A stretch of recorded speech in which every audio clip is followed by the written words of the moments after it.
Before we commence our interview with none other than the Prime Minister of England, Winston Churchill himself, we feel obligated to inform you on the current situation of what is going on. Appeasement was a policy adopted in Britain in the early 1930s.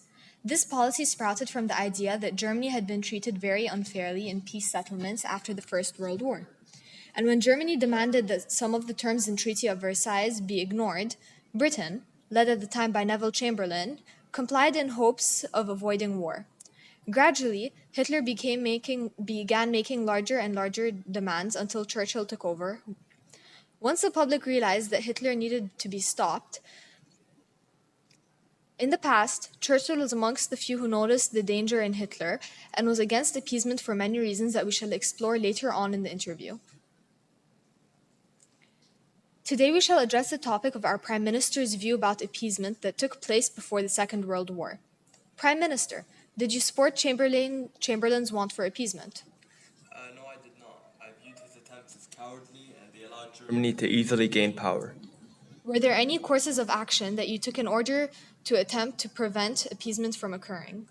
I asked for a mandatory draft before the hostilities broke out, as Parliament was split on the issue.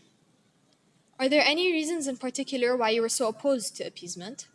I believe that Hitler's aims and objectives were not rational, and that no amount of appeasement would satisfy the man. No matter how much we gave him, he would always demand more. So instead of easily bowing to his will and giving him what he required in hopes of avoiding conflict, it would have been more logical to stand and fight. Did many think you a fool for not agreeing with Chamberlain's course of action? Yes, my views were condemned from the start, as many thought that Germany had been treated unfairly and that appeasement was the right path to take. However, they only realized that I was right once it was too late.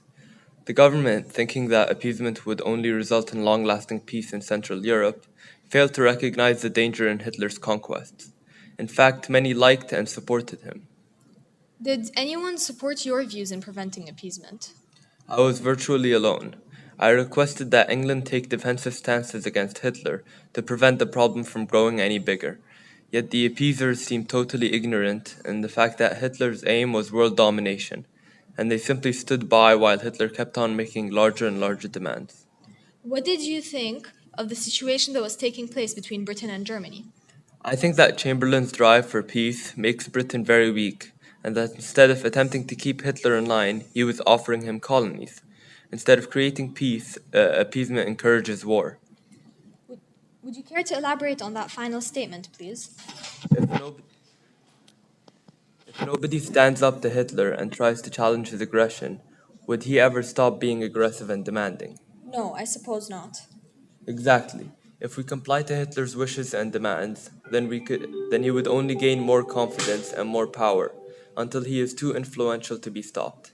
And eventually his demands would become so large and ridiculous that it would lead to a war with the countries that refuse or are unable to meet his demands. Thank you for your time, Prime Minister.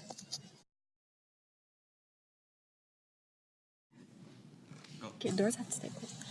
Today we have with us the former British Prime Minister Neville Chamberlain to talk about appeasement before the Second World War. How are you, Prime Minister? I'm fine, thank you. What personally led you to take on the political policy of appeasement? I started appeasement to preserve my nation's interests. After the end of one war, none of us were looking forward to another. I did my best as Britain's Prime Minister to avoid war by conceding some land to Hitler. At that time, it was in my country's interest to not start a war against Germany and to stay out of one if a war happens. I had believed that I had obtained peace for our time. What are some famous times where you used appeasement? I infamously gave the Germans Czechoslovakia, which gave the Germans back the Sudetenland. I also ignored our military alliance with Czechoslovakia for the sake of saving the world from a second war. How did the Parliament react to your choice of giving the Sudetenland to Germany? Parliament was split into a faction opposing appeasement and a faction supporting it. Winston Churchill was at the head of the faction opposing appeasement and tried to move the Parliament into taking a stronger stance against Germany. How did you attempt to fix your mistakes after the war began with Germany? I fixed my mistakes by making Churchill Lord of the Admiralty at the outbreak of World War II. This was meant to help unite the Parliament, but due to the Liberal and Worker parties not uniting under my premiership, I resigned as Prime Minister but remained in Churchill's war cabinet. I headed Churchill's war cabinet when he was absent from it. Thank you for your time, Prime Minister. Now, as you can see by the interviews that were conducted today, appeasement greatly affected the outbreak of World War II.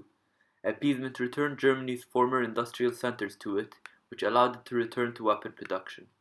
It also gave Germany a chance to regain its former status as a powerful military power. Appeasement also didn't forbid Germany from rearmament, which meant that the Allies had to face a more powerful and developed foe at the outbreak of World War II. Eventually, Britain and France made a military alliance with Poland to try and prevent Germany from invading Poland. Hitler also presumed that Britain and France would not defend Poland if Germany were to invade it, due to the misconception caused by appeasement that Britain will no longer take a stance against Germany.